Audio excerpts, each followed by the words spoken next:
Assalamualaikum warahmatullahi wabarakatuh. Baiklah, kami dari kelompok 7 yang beranggotakan saya sendiri Ruhil Adiba dan rekan saya yaitu Nasrul Iksan dengan materi pembahasan kami yaitu mengenai kekeringan. Baiklah, materi pertama akan disampaikan oleh saya sendiri. Materi pertama adalah pengertian kekeringan. Kekeringan adalah kurangnya air bagi kehidupan manusia dan makhluk hidup lainnya pada suatu wilayah yang biasanya tidak kekurangan air. Menurut Celia Barrett, kekeringan didefinisikan sebagai penguasaan persediaan air atau kelembapan yang bersifat sementara secara signifikan di bawah normal atau volume yang diharapkan untuk jangka waktu khusus.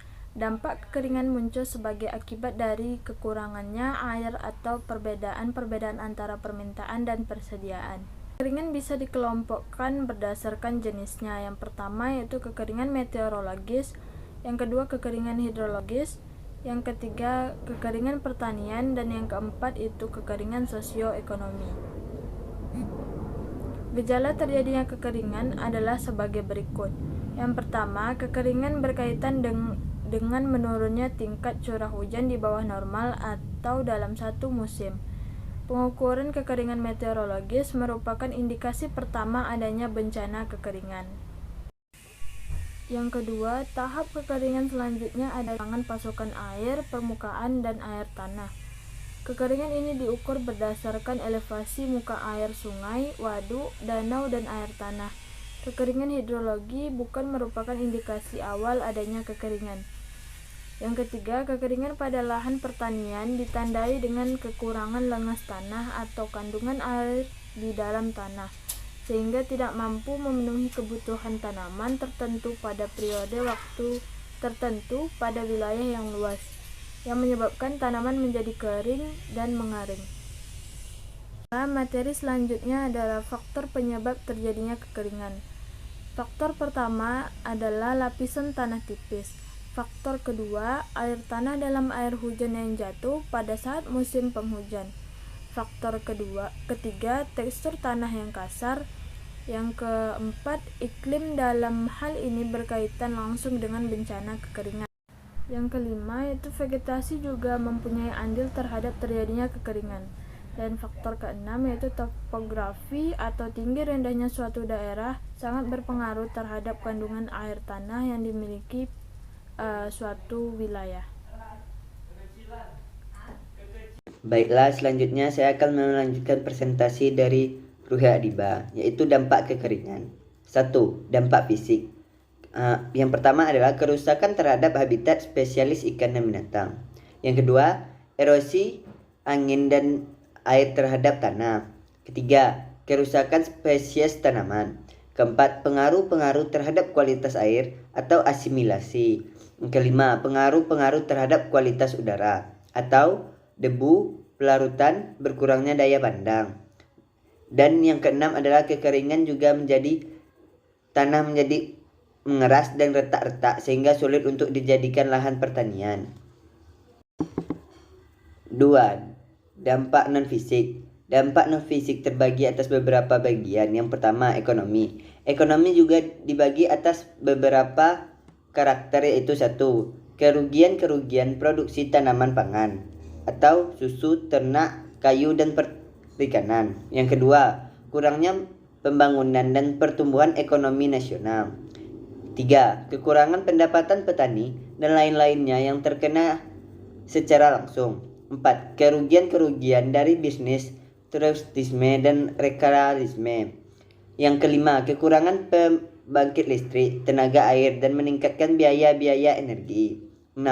Kekurangan kerugian yang terkait dengan produksi pertanian. 7. Menurunnya produksi pangan dan meningkatnya harga-harga pangan. 8. Perubahan sebagai akibat menurunnya produksi yang terkait dengan kekeringannya. Dan yang terakhir, kerugian-kerugian pandangan pemerintah yang meningkatkan kejenuhan pada lembaga-lembaga keuangan. Faktor yang kedua, sosial budaya. Sosial budaya juga dibagi atas beberapa bagian, yaitu Pengaruh-pengaruh kekurangan pangan atau kekurangan gizi atau kelaparan. 2. Hilangnya nyawa manusia karena kekurangan pangan atau kondisi-kondisi yang terkait dengan kekeringan. 3. Konflik di antara penggunaan air. 4. Masalah kesehatan karena menurunnya pasokan air. 5. Ketidakadilan dalam distribusi akibat dampak-dampak kekeringan dan membutuhkan pendulian. Yang keenam, menurunnya kondisi-kondisi kehidupan di daerah pedesaan. 7. Meningkatnya kemiskinan, berkurangnya kualitas hidup.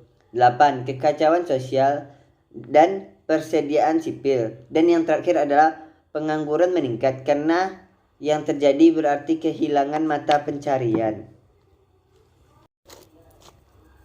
Manajemen langkah dalam pengamatan dan pembangunan pelaksana kegiatan yaitu terbagi dua. Yang pertama penanggulangan paksa bencana dan yang kedua adalah saat terjadi bencana. Penanggulangan pasca bencana terbagi atas 7 indikator. Yang pertama, masyarakat disarankan untuk memanfaatkan sumber air yang ada secara efektif dan efisien. Yang kedua, memprioritaskan pemanfaatan sumber air yang tersedia untuk keperluan air bukan untuk air bersih. 3. Menanam pohon sebanyak-banyaknya di lingkungan kita. Yang keempat, membuat waduk atau empang disesuaikan dengan keadaan lingkungan. Yang kelima, membuat dan menyebarkan resapan air dengan tidak menutup semua permukaan dengan plaster, semen atau ubin keramik. 6. Memberikan perlindungan sumber-sumber air bersih yang tersedia. Dan yang terakhir adalah melakukan panen dan konservasi air. Saat terjadi bencana, penanggulangan saat terjadi bencana itu terbagi atas 5 indikator. Yang pertama, membuat sumur bor untuk menempatkan air. Kedua, menyediakan air bersih dengan mobil tangki yang sudah disediakan oleh dinas terkait. Yang ketiga, melakukan penyimpanan hujan buatan di daerah tangkapan hujan. 4. Menyediakan pompa air. Dan yang terakhir, melakukan pengaturan pemberian air.